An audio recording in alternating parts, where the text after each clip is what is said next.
2016. So, leading into the spring of 2016, there was a lot of stuff going down. Mentally, physically, just a lot of things, alright? So, at this point, it was a little over a year since my Aunt Pat passed away, and now in my house, I still wasn't getting used to how everything was just gone, how everything I was used to was just gone from that house. Like, I remembered everything from that house, my house rather. My grandpa, my Uncle Ray, my Aunt Pat, all hanging out under the same roof. Even my grandma, look, all four of them that I remembered hanging out in that house, they weren't there no more. And neither was my school life. I mean, yes, I graduated, but remember, I don't have many friends, heck, any friends at all at that point, that's just like, there for me around that time. Well, like, not even in church. Nobody was there at church for me. Nobody was there in my vicinity for me. I was basically still a loner in my habitat. I had nobody to vent to except the camera. And even around that time, that became a bad idea because at that time I felt like I was becoming a YouTube failure. I wasn't as big as I could have been. My YouTube channel was indeed failing. My passion was dying, and I really did not want to go back to SSP, but I just end up blacking out. I grew extremely numb, and my mom found something out about me that it led to me going to therapy. And when I went to therapy around this time frame,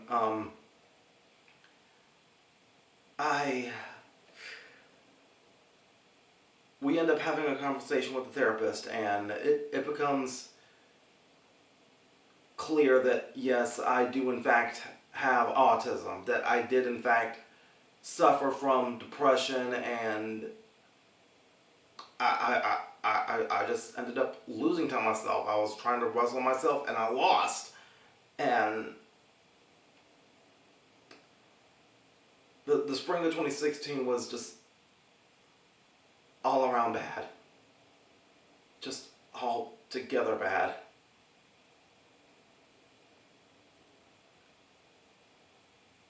It was also suggested that maybe I had Asperger's as well. Now, there was only one other friend who I didn't associate as friend around this time, but his name was Tyler. His later on YouTube handles would have been Tyler Hercules or Old Man TV. Now, Tyler, I used to get annoyed by him. If there was ever any instance of me annoying people, Tyler annoyed me to an extent. But then once I got more involved with autism and Asperger's and started understanding a lot more, it made me understand Tyler a lot more. Tyler, hi. Go ahead and do it. People miss that laugh. Now, Tyler, though, he did actually live not too far from my house, actually, and I did used to go visit both him and his grandpa a lot. Matter of fact, it was even after Tyler ended up moving to China that I would still go visit his grandpa on occasion and just go watch wrestling with him. But it led to me finally seeking therapy. One thing finally became clear to me in therapy, and that was a discovery. The discovery was I am indeed on the spectrum. I totally had autism. Up to this point, I always thought that depression was just an emotion, but it wasn't. And I tried talking to Mom about this. She already knew it. I tried talking to William Roberts at APW about this. He already knew it. Everyone else kind of knew, and I was the only one that didn't, apparently. Heck, even D. Siggs knew about it before I got to. But upon my return to SSP, though, I wanted to do things a little bit differently. And I didn't want to feel ashamed for asking for help, actually. So I actually end up meeting this guy from the Sickest Nation called Shake. Now, Shake, he is an extremely funny individual, but he's not a YouTuber in his own right. But Shake, though, he knows how to roast good. And me and him, we got to talking, and he agreed to be my co-writer for a few of my roast projects for the years to come. Now, there was a time where he stopped being my co-writer. That's because I think he figured out I knew how to run finally. But there was a time when I did need Shake's help, and he gave a lot of it to me. And with that in mind, I felt inspired to go ahead and write a third Dante roast movie, which, yeah, like the first two, this one goes unnoticed, but still, regardless, Shake was there for me, and he helped me write a lot of my roast movies going forward from that point. Now, when I called Shake my co-writer, really that essentially meant that I needed somebody to be my test audience in a way. Like, I would go to him with my jokes, I would go to him with my material, and then he would come back with some of his own. And we would just like spitball ideas, and we would brainstorm. And from there, like, Shake and I, we did form a good friendship with each other. We have each other's phone number now, we text each other, we call each other sometimes. And like through the years, goodness gracious, this guy has roasted holes in my soul. And I just tried being a good sport about it. Like, I just laughed it off and like, yeah, go ahead, bring it, dude, bring it. And yeah, I greatly appreciate Shake for everything he's done. But for that third Dante roast movie, though, there was actually one other person I roasted in that who was very significant to my story because of Shake, and that was a guy named Bruce Dropamoff. Now, Shake was the one that introduced me to Bruce Dropamoff's content. And remember this name because he's going to be very significant coming up soon. But building off of that third roast movie, I figured I wanted to do this a lot more often. But stepping out of the whole Freddy Krueger theme, I still wanted to roast these YouTubers while still paying tribute to certain movies in the past. Like, I did Halloween with Michael Myers. I remember at one point I did the Texas Chainsaw Massacre with Leatherface. In no particular order, I know I did Jason Voorhees for Friday the 13th twice. But in 2017, though, I did one for The Crow. Now, leading up to this Crow roast, though, it was shortly after my Dante roast, Final Nightmare, where I got a little bit curious about something that Bruce Dropamoff did. Because at that time, Bruce, he was still young himself, and he was deleting tweets all the time. He was deleting videos all the time. Just a lot of stuff was going unnoticed. So if you wasn't there in that time, you probably missed it.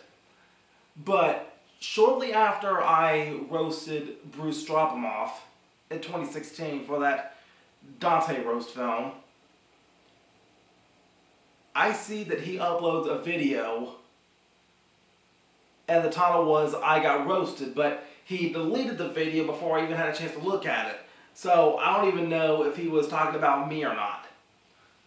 So I get a little curious. I try asking Bruce about it myself, but I wasn't getting much of a response of anything. So then I decided to take matters into my own hands. So I found some free time at ABW, and I took the time to actually cut a promo on the whole Bruce Straumoff situation from my POV. I cut this promo on him, and boy oh boy, the amount of cringe in that video. After I cut this promo, Bruce himself actually reacts to it. First of all, bitch, that's not even how you get in a wrestling ring. What the fuck? You going in head first, nigga? You finna damn near fall on your head. You finna damn near fall on your head and bust your shit, bro. What the fuck, bro? Bruh! Y'all know who this nigga look like? Bro, hold up, bro. We finna searching up the web with Bruce. Shit. And then suddenly I found myself getting hit with a massive wave of attention based on Bruce dropping him off. And it came with like so much roasting. Don't know if some of that hate was justified or not, but there was a very big misunderstanding from that promo. There was a part of the promo where I called him boy, and boy did he get ticked off about that. Okay, I'm challenging you. I'm calling you out, boy. Hold up. Bro, what the fuck you just called me, bro? See, it's all fun and games until you call me boy.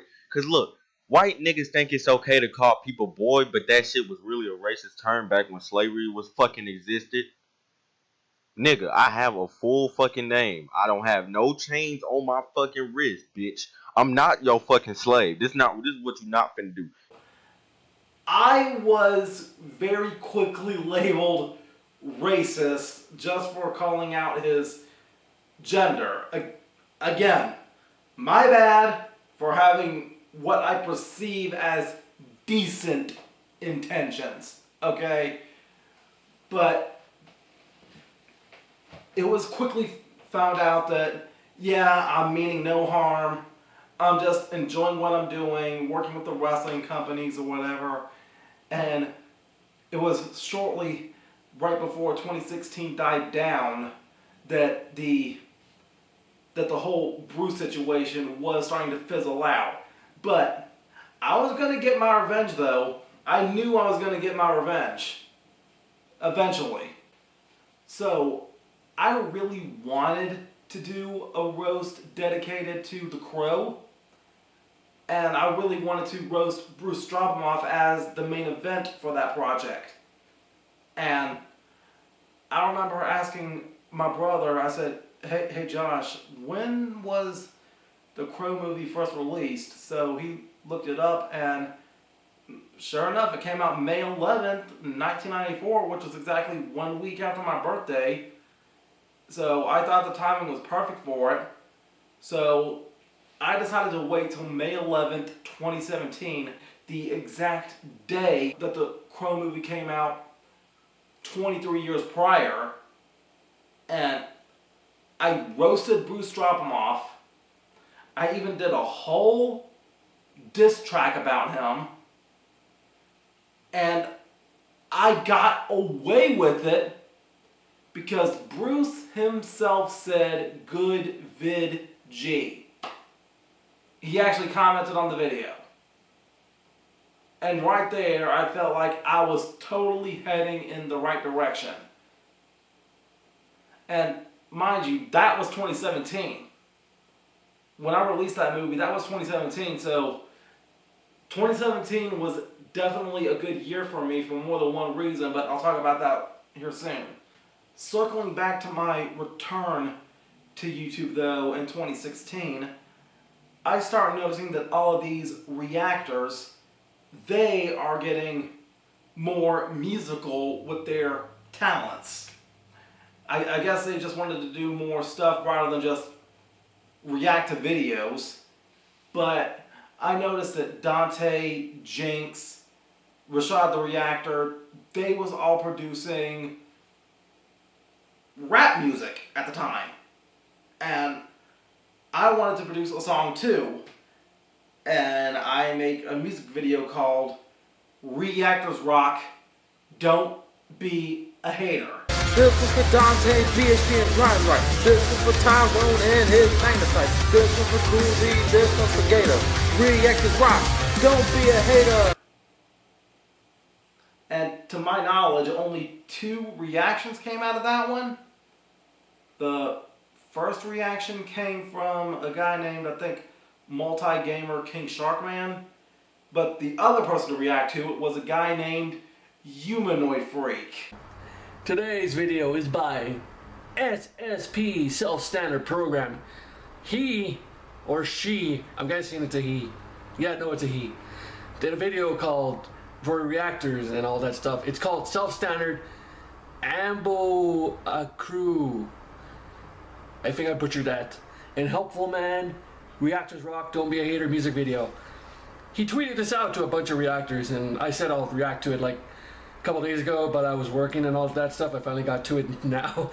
So he's very nervous about this, doing all this. So y'all be nice to him.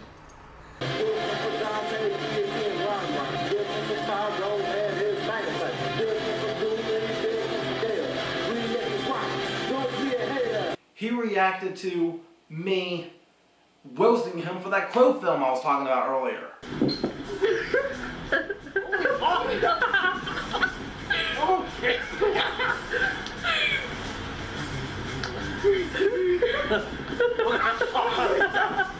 Guys, I'm sorry, I can't resist. Raven, can I do this, please? Go ahead, bruh. I came in like a wrecking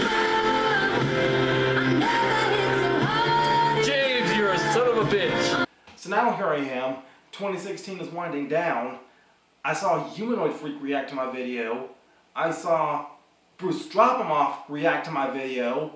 And another person that reacted to my third roast was another YouTuber named Billy the Kid Lawrence, who in his own right was a good fella right here in the reactor community. There's a buddy out there of mine named James Self-Standard, James Ramsey. How you doing, buddy? He did a roast a long time ago. I know, everybody's like, why is everybody going to copy Dante and try to do roasts? Give the guy a break. I like your channel. Low blow. And I think your videos are tight. But not as tight as that shirt. Tell me, is he just one bucket of green paint away from looking like a Cyberman? Please, tell me, what kind of a nickname is the Kid? I mean, is the Kid Hey. an acronym for crazy, insane, That roulette Okay, came up with 2 that. questions. No. I'm in a park in the woods with one guy, and why is there wet stains near the part you're grabbing? It was Guys in raining. the woods are riding more than just Hot windsets. dogs, I mean, people. You did say he was providing the wieners and the buns, but, you know, some things just roast themselves.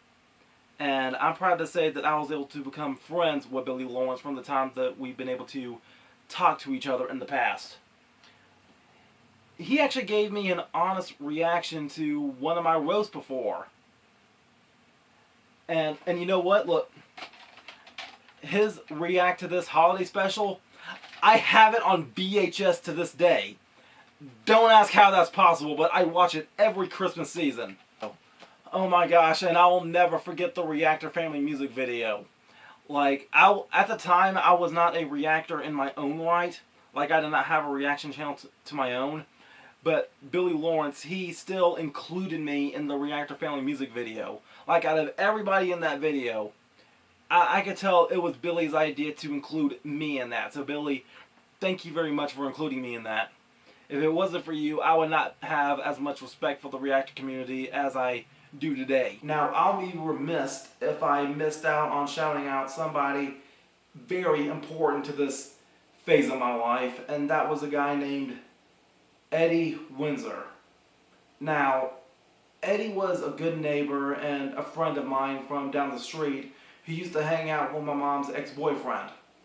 But that fostered a friendship with me too. Eddie and I would watch wrestling together. He even let me host my live streams from his house.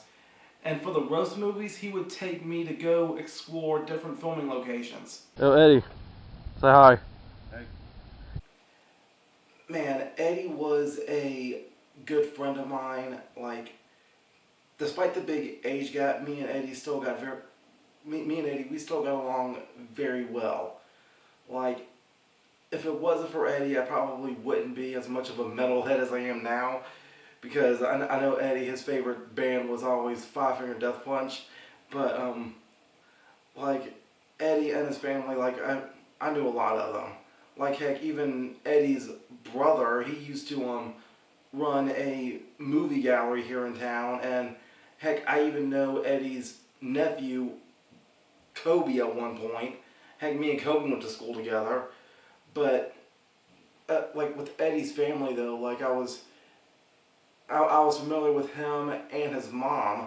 His mom was Maxine, but I also knew Eddie's kids as well. Now, shout out to Christy. I always thought she was pretty cool, but we never really actually talked that often. But Slade, when Slade was around, he was awesome. Okay, like, I even remembered Slade helped me out shortly after my autism discovery in 2016, and it felt good for me to be there with Slade and help him make a jack-o'-lantern, which I think it may have been both of our first jack-o'-lantern, because before that video was done, I never made one myself.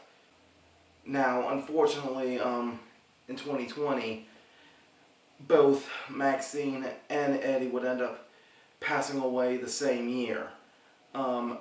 Maxine, I think she passed away in like either January or February, I think it was. But then Eddie, he said that he had to go move to California because at the time he was dealing with some liver issues, and I was heartbroken to find out that Eddie had passed away that summer. And when my Aunt Pat passed away, the night, I know it because, yeah, I was thinking about it a lot. But when my Aunt Pat passed away, my Aunt Pat did show up for one final moment with me in my dream. Same thing with my grandfather back in 2013. But last night or this morning, because I didn't go to bed till about 1, Eddie showed back up in my dream again. I'm not sure how I had it, but somehow or another, I had this envelope with a letter in it. I gave the letter to him, and I knew exactly what was in the envelope. I knew exactly what the letter said. Eddie was back here in town. I was talking to him. I gave him the letter, and in that letter was the news about what had happened to him, right? And while he was sitting there reading it, all I can remember next was just giving him a hug and saying, I love you. Goodbye, Eddie. Rest in power. And I can't forget this. Even outside of YouTube, 2016 was great for my wrestling life because an opportunity presented itself while I was still in therapy. For the APW in Bowling Springs, American Pro Wrestling, my brother was starting a tag team with this guy named Ethan Blake, and they called themselves the Boys Gone Wild.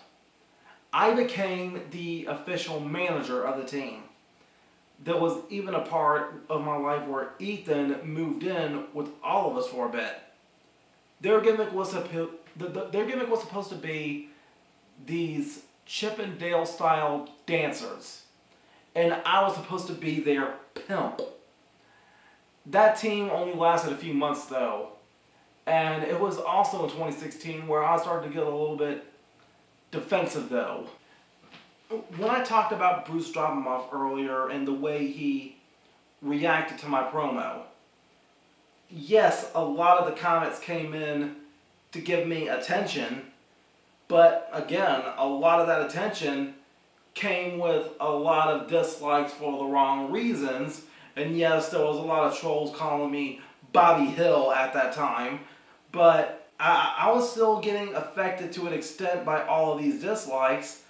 And I tried to lean back on my religion a lot more just to try and get me out of this dark place. The only person that hasn't rejected me is Jesus Christ! Okay, and I love him. But right now, things are going bad because all of you are disrespecting me for my religion. Okay, but I don't give a crap. And I started publicly thinking that all the dislikes were coming just because I was a Christian. How the heck do I get 11 dislikes in less than an hour? How the heck is that possible? And I'll tell you how it's possible. It's because I'm a Christian, isn't it? And someone called me out on that real quick. Bran the Law. Now, Bran was a known atheist that I met from my time with SCW, and he was the promoter of that.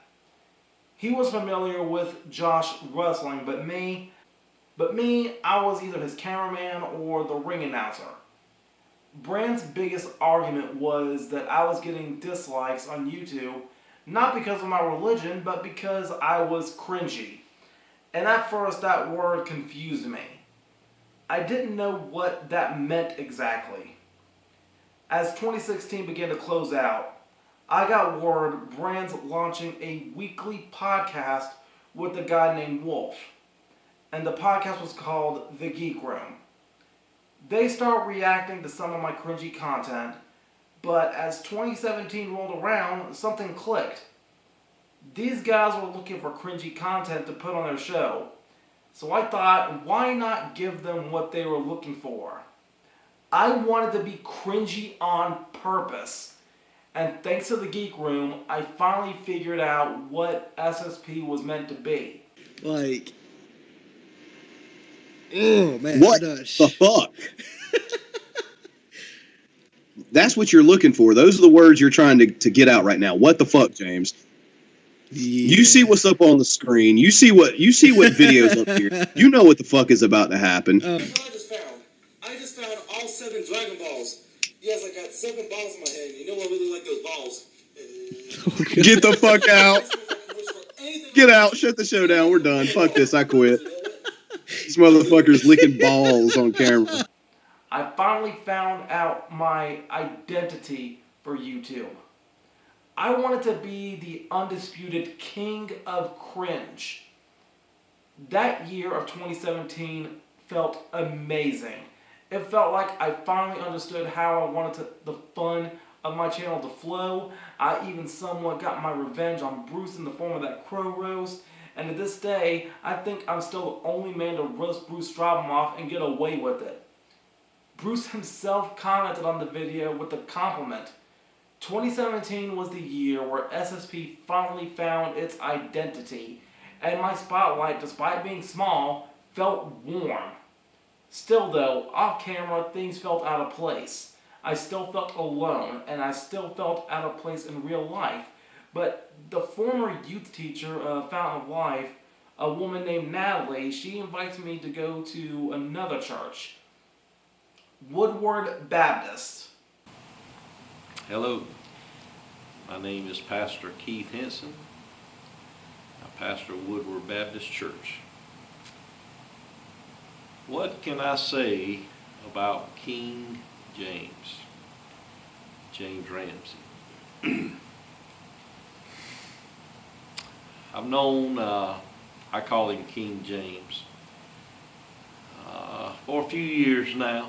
I remember a young man first started coming pretty shy, pretty kind of kept to himself, which now we know that's not the real King James.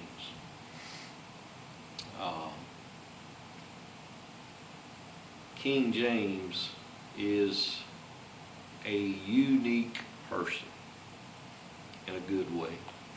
We tell him all the time, don't ever change. Don't try to fit into somebody else's mold. You be you, because you're different, and it's a good thing.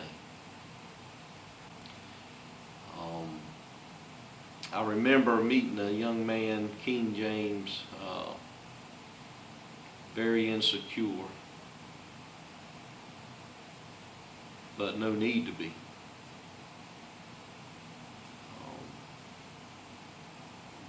Worries about what people thinks, but doesn't need to.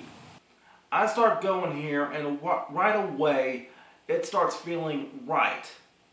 As time progressed, I found myself attending Fountain of Life less.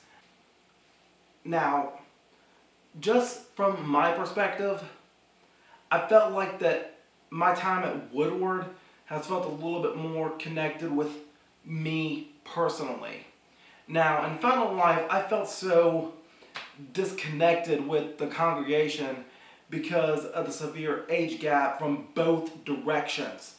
Now, yes, I was raised in a Pentecostal church, but I never got that, Pentecostal flame. Like, I really don't understand speaking in tongues. I don't understand the way Pentecostal is.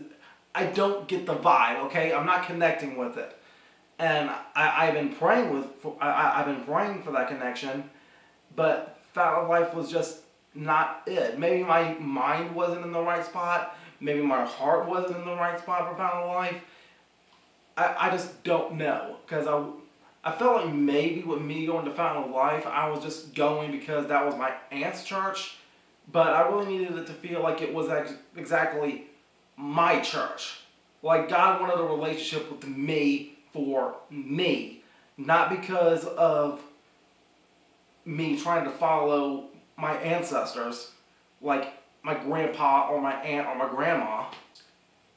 Through my time at Woodward, I started to learn that a relationship with Christ is a personal experience for all. I shouldn't follow him just because my family did it. I had to find out what Christ connected to me. Now, one thing I learned in 2024 is that my relationship with Christ is more important than the religion just in the name of Christianity. I used to profess myself as Christian, but now just being a child of God and a lover of Jesus has been the best thing to happen to my soul. Now, one thing I fell into during my time at Woodward was the youth realm.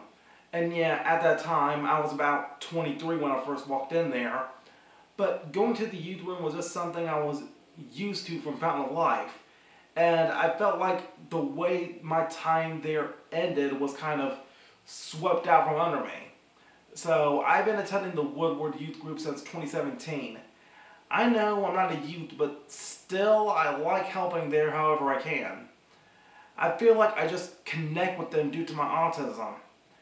Me joining the Woodward Youth has blessed me with so many life experiences I can't even imagine if it would have been possible without them. I went on a ski trip with them, whitewater rafting and wakeboarding, paintballing and trampoline park, just to name a few. But God has been my tag team partner for longer than I wanted to acknowledge him as such. And I needed to know when it was time for me to tag in. But this mental health of mine, it was always my toughest opponent to date. In 2018, my brother moves out, and that gives me a lot more alone time in my house. Yeah, my mom and her boyfriend was still there, but that still left a lot of time for me to just be by myself when I could. I remember being on a stream one day, and a good YouTube fan of mine, he gave me some advice, and he lit a fire under me. He inspired me to start losing weight. I couldn't afford a gym yet, but that didn't stop me. I found a good exercise trail at this park about a mile from my house. For the next few months, I found myself visiting this park and doing my workouts and jogging, and I even put myself on a diet. I ended up cutting my calorie intake significantly. By July or August, I had dropped a good 60 to 70 pounds. I was leaner, I felt good, I could move more. I even got excited when I did my first front handspring. But as I was going out to those woods though, as I kept walking through that forest exercising, it did give me a lot of time to think. And as I was out there thinking, I felt like the jealousy I had when my brother died, because it's hard to be jealous of somebody that's not even there. As far as wrestling went, Chad left, and he wasn't even working for APW anymore. In 2018, any training or wrestling knowledge that I was picking up was scraps from what I learned before the shows with Kid Riot. Now, I did have some brief training sessions with Cole Maccabee and Carson Queen, but that didn't even last long either. I had to ask myself, why was I even still doing YouTube? It's because it was my creative outlet. I tried to tell myself that despite the dislikes, the trolls are not my real audience. But that last thought, it's still a highly disputed topic in my noggin. Still, I dedicated my problems to God more. That October of 2018 became a big month for me. I even made a video about how big that October was scheduled to be. But one thing I wasn't prepared for was the events that occurred after my first Judgment House visit. There was a tent set up outside the church for anybody willing to go in and talk to a counselor. And it was during that conversation where my relationship with God was confirmed. I finally confirmed that very night that yes, I was saved. Now, rewind back to 2017 for a minute. As I was working for APW, I wasn't just a music guy. I helped out the building where I could. I cleaned up every so often. And every Halloween, I would always try to help out decorate the building. Something occurred to me though when I saw a Christmas tree just laying backstage. Now, I always remembered APW getting decorated for Halloween, but I don't ever recall seeing APW getting decorated for Christmas. That wasn't until I stepped in. James does a great job of decorating APW. He does it for Halloween, he does it for Christmas. Most of the time I don't even know what he does. I just open up the door, let him come in, and he does his work, does his magic, and then when he gets finished, he calls and lets me know he's finished, and I come back and lock the building up. But he does an excellent job. He does a good thing for Halloween and Christmas. He puts all the stuff up. He has leeway. I give him leverage to do what he wants to do, put it where he wants to put it, stuff like that. So he does an excellent job of decorating for Christmas and Halloween. Now, even though it was a small amount, in 2017, I tried to start decking those halls. I did it without Will knowing, and I thought he was going to be ticked off. But to my surprise, he wasn't. And from there, I started to decorate APW more and more often for both Halloween and Christmas. Even around Christmas time, I still try to go out of my way to make the last show before Christmas feel like a holiday party. I've gotten into the tradition of not only decorating the building, but I put up a tiny tree backstage and I start to bake something for the locker room too. And if that's not enough, I'll try to make sure that everyone on the card walks away with some kind of Christmas present. So for the Christmas season of 2018 though, Will gets me a major Christmas gift. Some of you don't know James. James helps decorate the place. James has been running in music for a couple of years now. Plus, James has been training to be a wrestler. You know, everybody needs an opportunity and sometimes things don't work out. But James, let me tell you something. Hard work and dedication, we appreciate it. In this envelope, my man, is a check for your license. Not only in there is a check for your license, in there is an open contract. 2019, you get to choose your opponent right here in Action Packed Wrestling. When you get ready, you choose your opponent, whoever you want, and you'll have a match right here, buddy.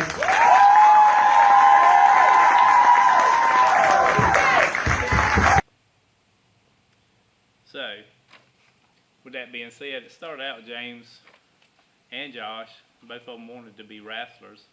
So we kind of let them train a little bit around here, watched them develop, watch them go from being behind the scenes to in-ring use. We watched, everybody's different. You never know how long it's going to take a person to develop to be a wrestler. It's not easy. It's a hard sport to learn. Everybody thinks that when they see it on TV, they think it's so easy and it's so that everybody can do it, and that's just not the fact. So we watched him for a while. It took him a while. Then when we decided he was ready to go, we let him go. He gives me an envelope, and inside that envelope was a check to pay for my South Carolina wrestling license and a contract to allow me to choose who I'd like to face for my first match. Now, of course, my first thought was Josh. He wasn't even licensed yet. I don't even know if he was licensed to wrestle in 2018 or not.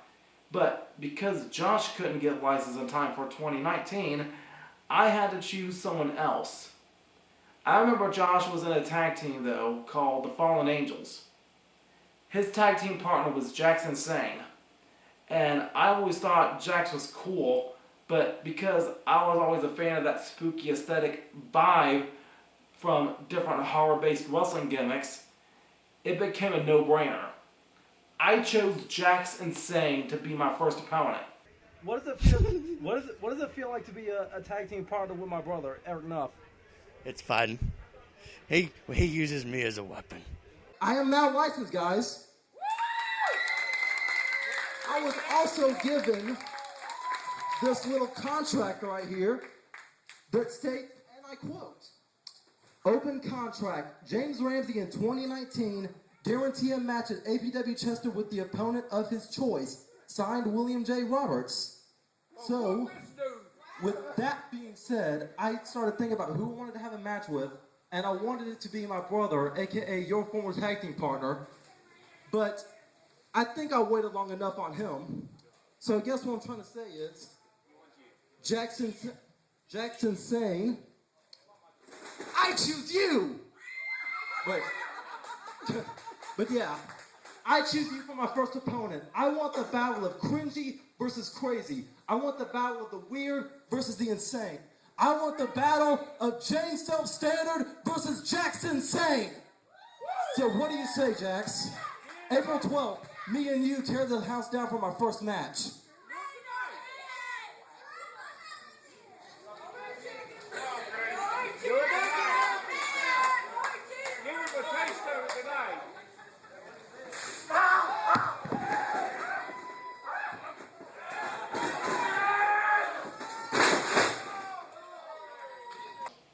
At that time, a few thoughts were going through my head.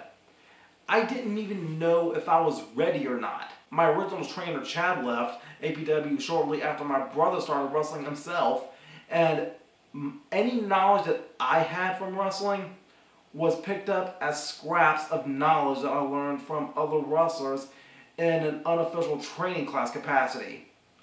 Shortly after my brother left, though, I did get some personal knowledge taught from Cole McAfee, though, which was helpful, but even he didn't tell me I was ready. I never had one pro tell me that I was specifically ready. When my mom found out, she didn't really say much of anything. But I was at the point where I was wondering if I was even still affected by that cold condition or not that used to hold me back in my childhood. I thought that maybe I outgrew it. All the symptoms I used to have were completely gone, I thought. So these thoughts circled my mind as I went to go take my first physical. But sure enough, I passed. And just like that, after I got all the paperwork sent off, I was finally a state-licensed professional wrestler, and I was legally ready to have my first match. Walking into the match, though, I knew I already had my name. I already had my reputation preceding me thanks to SSP. I knew I was already a king of cringe, so I was wondering how I could make this last for a live crowd. Something was needed to get Self-Standard's gimmick to stay stitched to wrestling.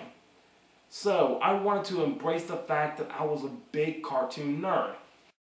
What's up, everybody? What's going on? I hope all of y'all are doing fan-freaking-tastic out there. I know I am. because I'm sensing some magic in the air about my 6th match with my 5th opponent, Billy Brash. And why are my hands still on my breasticles? Get off of there, you. When it was time for me to wrestle, I needed to think of a way to make self-standard unique to the ring. Now, we've already established that self-standard is everything that James Ramsey wants to be without fear of social rejection. But, thanks to YouTube, I've already had a little bit of character momentum going forward. Still though, performing for a camera and performing for a live audience, that's two completely different things. Now, of course, I still wanted to be the king of cringe. I could still be goofy, weird, and silly, but I still needed something to find a way to, I don't know, stitch the YouTube self-standard to the wrestling self-standard. So, I know you're the cannibal, so I hope that tonight you're ready to taste defeat. Dang! Boy, if you don't... Alright, so I had to think about what it was that I was passionate about and how I could link that to the ring. So, I already knew I was autistic. That was established. And I already knew that I said that basically for a long time, the TV was my best friend. So, there was one video game character that I also remember called Gex, who made a lot of pop culture references. So, I said, you know what? What if I find a way to make self-standard be a human cartoon character? Just be as animated and as silly as I possibly could be.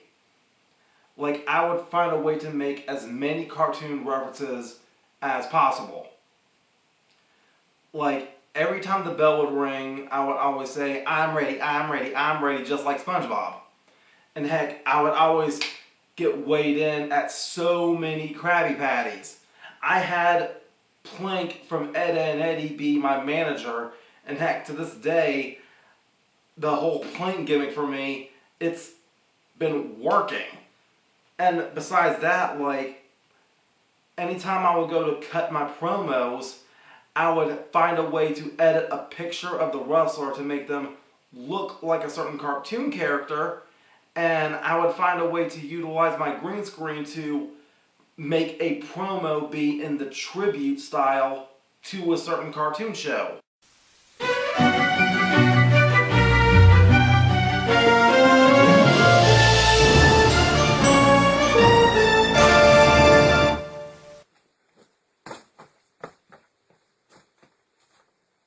Oh, camera's over there. Oh, okay. But that's enough of my ego trip. My opponent for this Friday is going to be a dude by the name of Nathan Cross. Now, I know at this point, some people may wonder, why the heck am I still doing this? I've had 12 matches so far, and I have yet to find a victory. But you know what? That's alright. I have been in my own special laboratory doing some scientific research on how I could get my first W.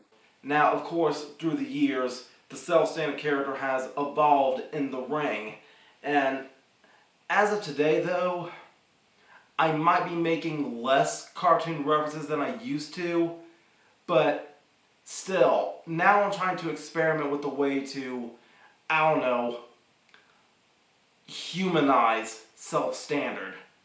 And what I mean by humanize him is, I'm trying to find a way to let self-standard love James Ramsey. Right now, James Ramsey is ashamed that he can't be self-standard. And I know me talking in the third person is super duper weird, but just bear with me. James Ramsey is super ashamed that he can't be self-standard. And stepping into the shoes of the self-standard character, I'm thinking about how he would treat James Ramsey. I think self-standard would treat James Ramsey with sympathy. And that's what I'm trying to do right now. I'm trying to humanize Self-Standard to the point where he's trying to be a role model to the autistic community. And right now, that's one of my big goals going forward, is to somehow dedicate all my performances, all my in-ring performances, to anybody else on the spectrum.